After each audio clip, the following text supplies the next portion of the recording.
Keep awake, therefore. You know neither the day nor the hour. That is the sentence in Matthew's Gospel from last week, the last line.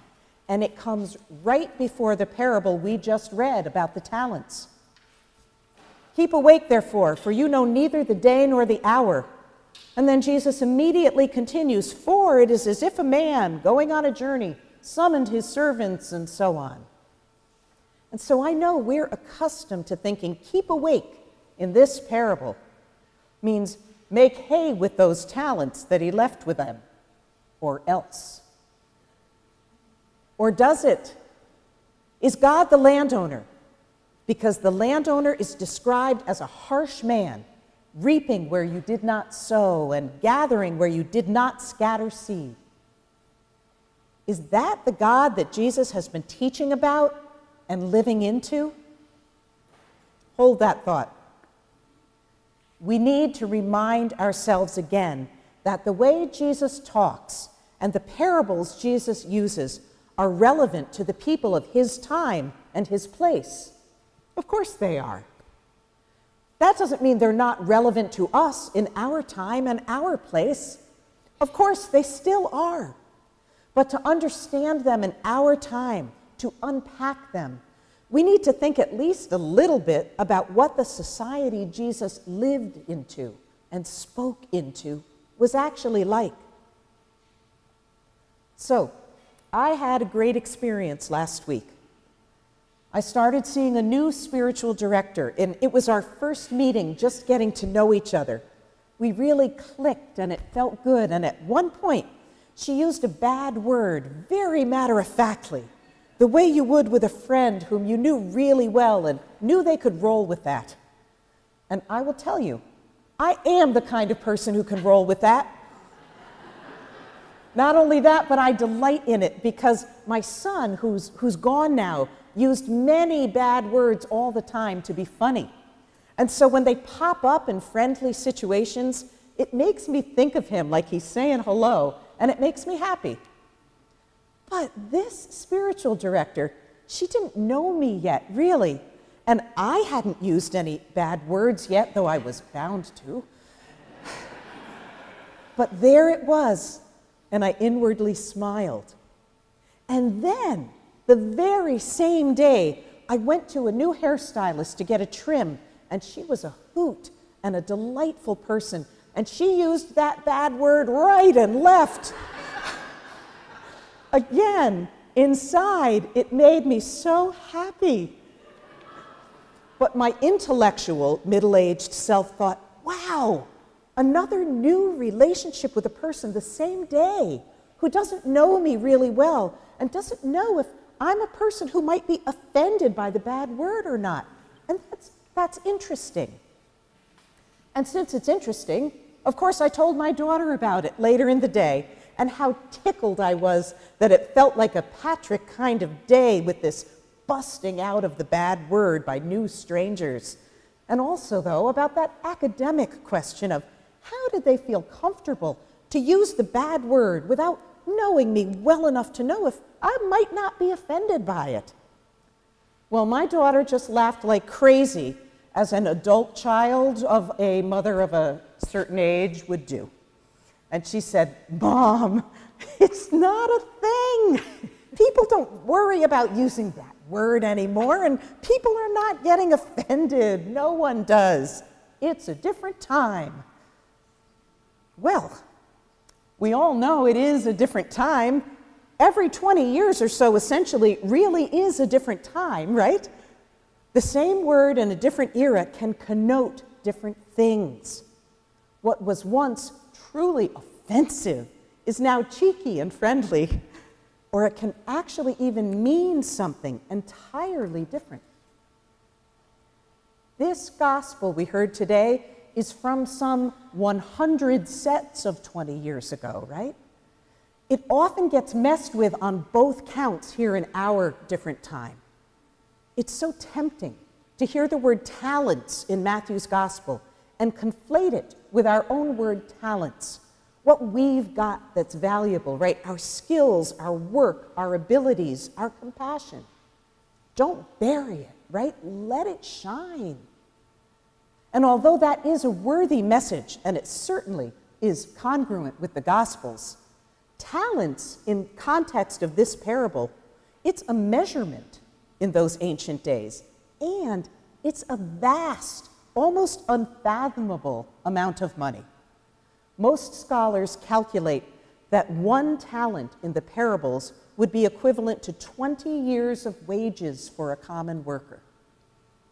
There is way more than semantics and sensibilities going on in this parable. The same word connotes different things. And then in the same way, a story can mean something even entirely different. We see the world through our own lenses of Western capitalist economics and our work identity, and so we tend to read our texts through that lens as well. The good guys invested wisely. More is always better, right? And so this gospel about making lots of money, sadly, has often been used to uphold a colonialist outlook and the exploitation of the poor when it's read only through our capitalist or a prosperity gospel kind of lens. But Jesus lived in a different time. And Jesus lived in an agrarian society with a different economy and a different ethos. The scholar Richard Rohrbaugh wrote that our capitalist outlook is not the limited good outlook, his quotes, of the ancient Mediterranean cultures. In the limited good outlook, seeking more was considered morally wrong because the pie was limited and it was already distributed. Anyone getting more meant someone else got less. Thus, honorable people did not try to get more, and those who did were automatically considered thieves. To have gained, to have accumulated more than one started with, is to have taken the share of someone else. So this interpretation of the parable of the talents' meaning casts the actions of the first 2 slaves as shameful and that of the 3rd slave as honorable.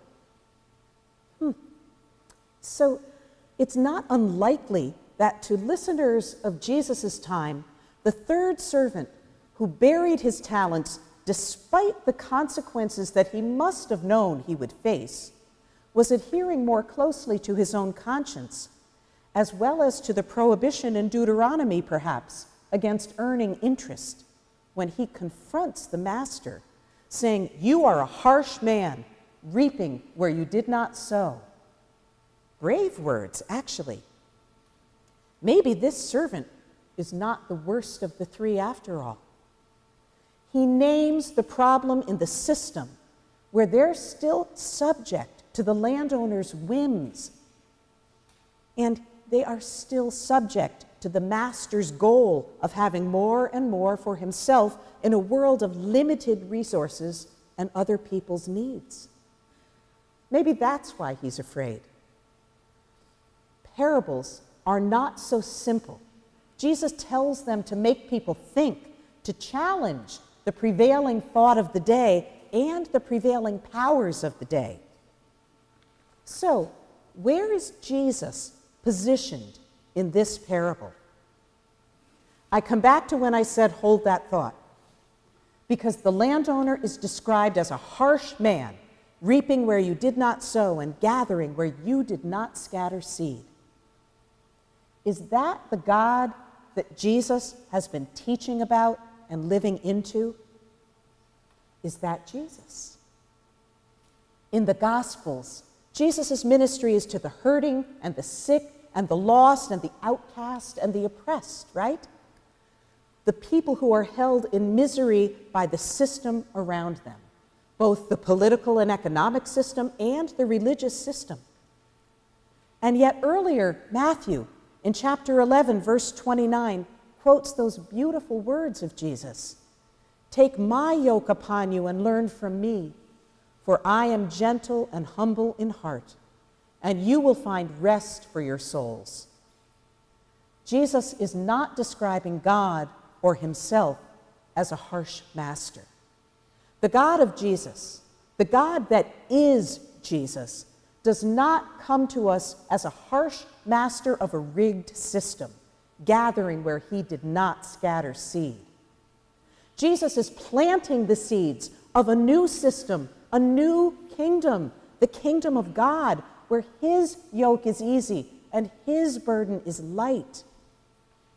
If we read this text to see the third servant as one who did not buy into and who challenges and calls out the leadership and the system of power and oppression, despite the censure and the punishment that he suffers, well, that sounds a lot like Jesus, doesn't it? Jesus' parables consistently point to it's time to change the world. It's time to dismantle the systems of injustice, and it has long been time. Even in Jesus' day, it had long been time, and it's still long been time in our time. That's what Jesus was already doing, and that's what Jesus is already doing. That's what the waited-for time of his second coming is to bring, the fullness of this new system. We call it the kingdom of God. That's what flows from our keeping awake to Jesus. Advent starts in 2 weeks, our season of very intentional awakeness. Our Advent theme at St. Mark's this year is Here I Am, because that's what happens when you're awake. You show up and you say yes. Now, how you say yes and how you live into the new world that Jesus brings can look many different ways, from the reparations groundwork that's going on in our Becoming Beloved community endeavors, to the organizations that you support personally, to the way you vote your conscience, to the systems you say no to, like the third servant in the parable, to the way you care for people, both strangers and beloved, to taking time to pray and reflect on the Gospels. The yes is to following Jesus into the already and not yet kingdom, being part of the upending of the systems of injustice that remain the status quo. Jesus doesn't reap where he did not sow. We are the seeds that he planted. We are the seeds of change.